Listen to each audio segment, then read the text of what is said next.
غلام بنا کر بھیج رکھا ہے، وہ جن کی رحمت تمام جہانوں پر محیط ہے۔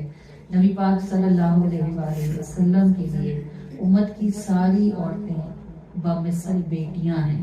جیسے بیٹیاں باپ کو پیاری ہوتی ہیں، ایسی امت کی سب عورتیں رسول اللہ کو بیٹیوں کی طرح پیاری ہیں۔ اور آپ جانیے گا کہ میں نے نیک عورتیں نہیں کہا، میں نے کہا ہے عورتیں، سب عورتیں، یہ بچیاں ہیں، یہ لڑکیاں ہیں، یا ڈھیڑ عمر ہیں، یہ جوان ہیں، یا میری عمر کو پہنچی ہوئی ہیں، ہم سب خواتین اپنے نبی کو ایسی پیاری ہیں جیسے بیٹیاں باپ کو پیاری ہوتی ہیں۔ بیٹیاں اگر باپ کا دل بھی کسی بات پہ خفا کرے نا، پھر بھی باپ کا لاڈ ان سے کم نہیں ہوتا۔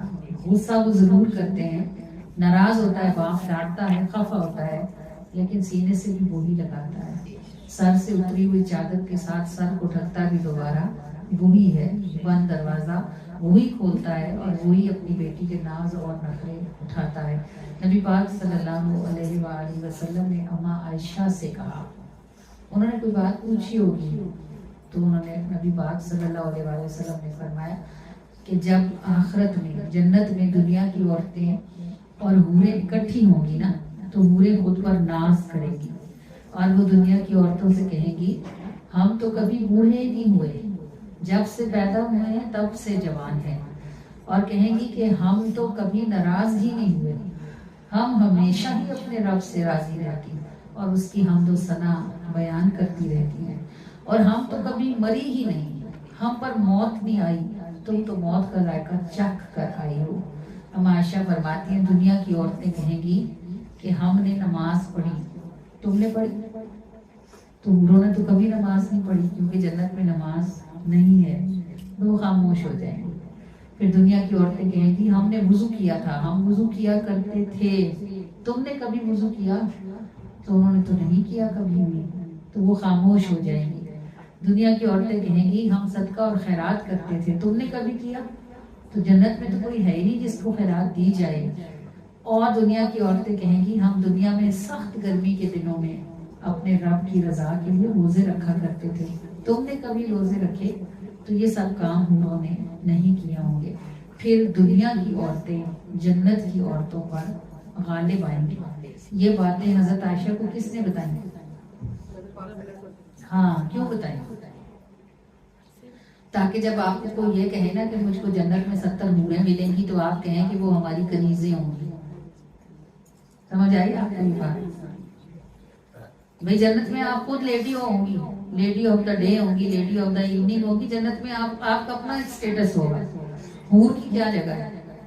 اگر کسی مرد کو کسی حور سے نکاح کرنا بھی ملے گا تو وہ حور ہوگی کون؟ آپ کی نوکرانی ہوگی نا۔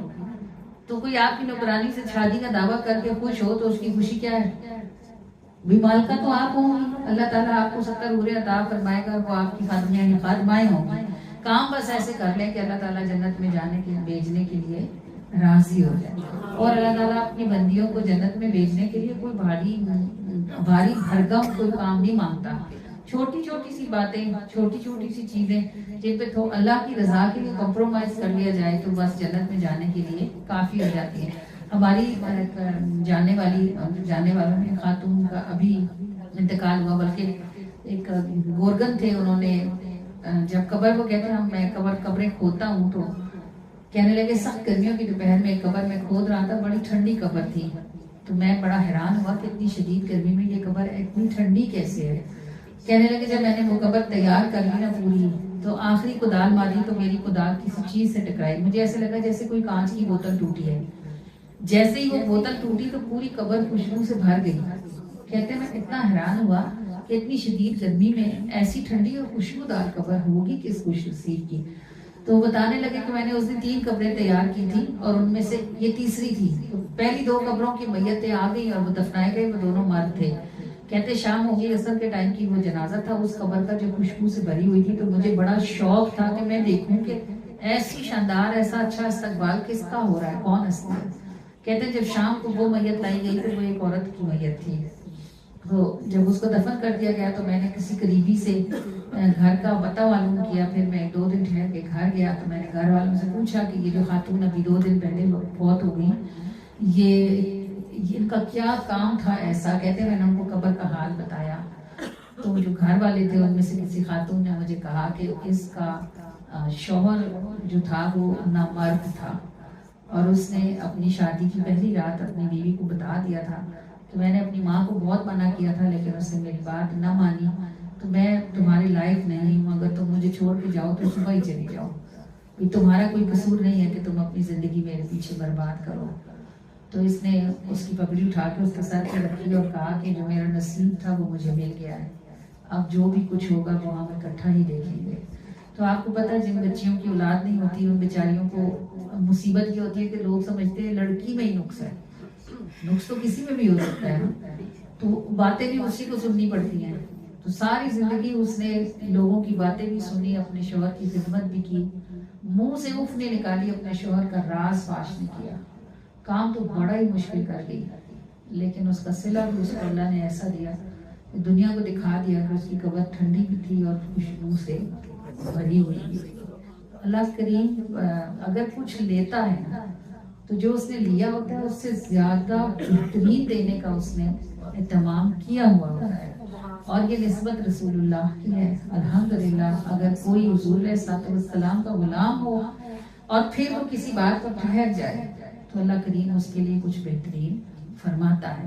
اللہ کریم اور مہربان اپنے محبوب کا صدقہ مشکل میں کسی کو نہ ڈالے, لیکن اللہ محبوب کی امت کی بیٹیوں کو خدا نخواستہ کسی آزمائش میں ڈالے تو صدقہ محبوب میں پھر انہیں کھڑے رہنے کی ہمت عطا فرمائے تاکہ وہ دنیا اور آخرت میں سرخرو ہوں. اور اللہ کریم ان محبوب کا صدقہ جو ہمارے آقا بھی ہیں اور ہمارے نبی بھی ہیں, اللہ کریم ہمیں اور ہماری نسلوں کو ان کی رحمت میں سے حصہ عطا فرمائے.